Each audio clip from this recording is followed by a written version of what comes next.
Billy Hatcher, I love you.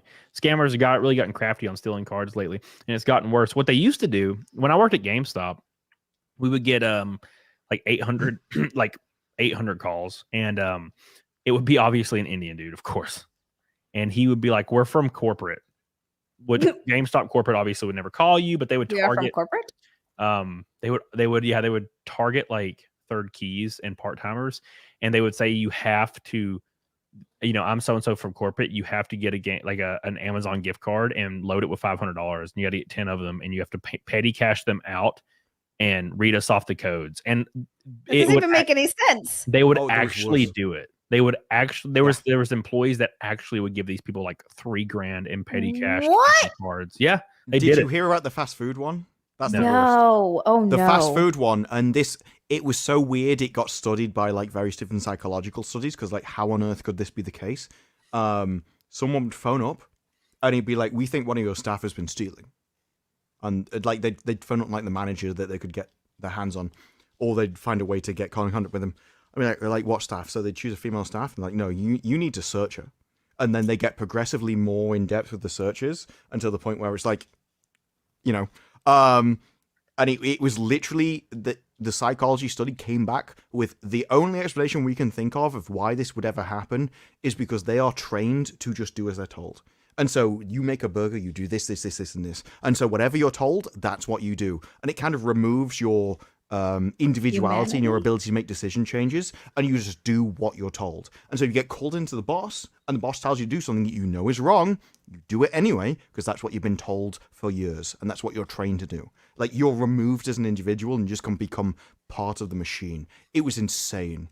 Real quick, this is my alt channel, and my main channel is in danger every day of getting banned as a result of talking with these amazing people very candidly. So please do me a favor and subscribe down below. Helps me out a lot. Get the hell on it, doggone it. Jesus Christ. It's like Walmart. I mean, the easiest place to do that scam would be in lower Walmart employees, because when I was, there was a company that was contracted out for Walmart. They eventually got bought out by Walmart. I was a market manager.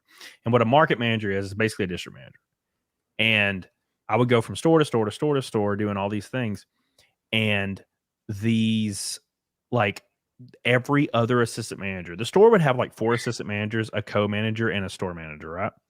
And every single assistant manager in the Walmart, like front, they had assistant manager of front of store, assistant manager back of store, assistant manager of this area, this area, this area. And every one of them had completely different things they wanted employees to do a certain way. So employees would get in trouble all the time because Janet told them to load up, like, front items this way or zone items this way. And Michael comes over and starts screaming at them because they're not zoning them the way he said. And they're going back and forth and back and forth. And that would be these people would be the perfect people to do that scam on, because they literally, like, they don't know what the hell is the right thing to do. It's whoever is yelling at them at that time is the right thing to do. Mm-hmm. Johan, I deal a lot with email phishing scams, fake Office 365 logins, fake DocuSign pages. At a bank once, they got their website and elements curled, and 2 weeks later, I got the phish email. Oh my God. Yeah, I get emails like that all the time. I fell for one. I can't believe I fell for one. It was a couple years ago, and they finally got me, and I could not believe it. I was at the gym too. I got an email, and I thought it was from PayPal.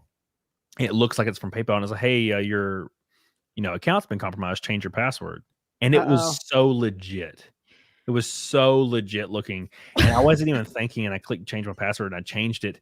And I was like, oh, wait. And I looked at the email, and I double clicked on the PayPal, and it like opened the full email, and it was like a fucking random email. And I was like, no. And I went and like changed my password again, and I saved it. I was like, okay, cool. I almost got fucked. They almost got my ass. It's every once in a while there's one that's so clever. I remember I've never been had by anything since, but I was like 18 years old. And I remember getting a call for them telling me that my card was frozen and I needed to call and enter this. And they were like, we've got some suspicious, it was like my debit card or something. We had some suspicious activity. Call us to freeze your card, or no, we froze your card. Call us so you can unfreeze it. And you have to put in your info. And I knew as soon as I hung up the phone that I fucked up. Like, I did it because I was like, oh shit, oh no. And then as soon as I hung up, I was like, oh fuck. So I had to call my bank to cancel the debit card and everything. And sure enough, it was a scam. But since then, I'm really, really careful about that shit. But every once in a while, there's a good one. Let me get you.